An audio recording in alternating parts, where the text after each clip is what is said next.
IFP panels పెడతా ఉన్నా మన స్కూళ్ళని, మన క్లాస్ రూములను వీటి అన్నింటికీ కూడా రద్దు చెబుతూ చంద్రబాబు నాయుడు గారికి ఓటేయడము అనంటే మన పిల్లల బంగారు భవిష్యత్తును మనమే తాకట్టు పెట్టడము అని చెప్పి ప్రతి ఇంటికి వెళ్ళి చెప్పండి. ఏ ఒక్క రైతైనా కూడా బాబు వాగ్దానాన్ని నమ్మటము అనంటే 2014లో మాదిరిగా మరోసారి తాము నిలువులా మునగడానికి సిద్ధం కావటమే అని చెప్పి ప్రతి రైతన్నకు వెళ్ళి చెప్పండి. ప్రతి అక్క చెల్లెమ్మకు వెళ్ళి చెప్పండి.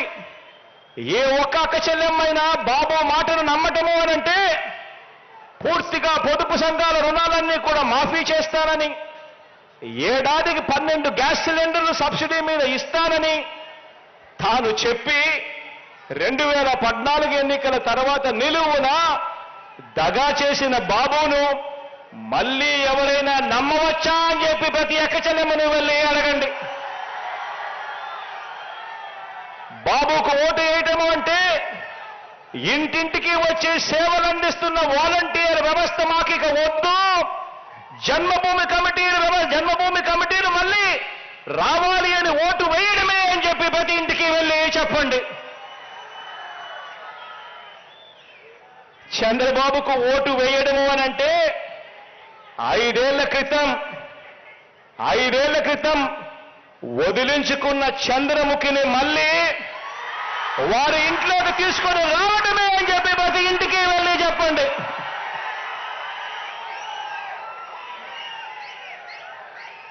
బాబుకు ఓటు వేయడము అనంటే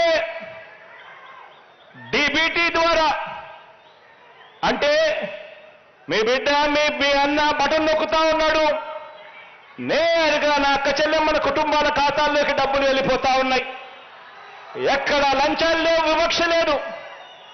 కానీ చంద్రబాబు నాయుడు గారికి ఓటు వేయటము అనంటే ఈ సంక్షేమ అభివృద్ధి పథకాలన్నింటినీ కూడా రద్దు చేయండి అని, మీకు మీరే ఆమోదం తెలపడమే అని ప్రతి ఇంటికి వెళ్ళి చెప్పండి.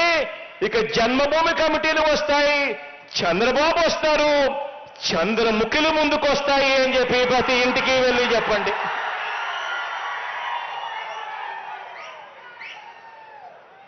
ఆ వాలంటీర్ చెల్లెమ్మ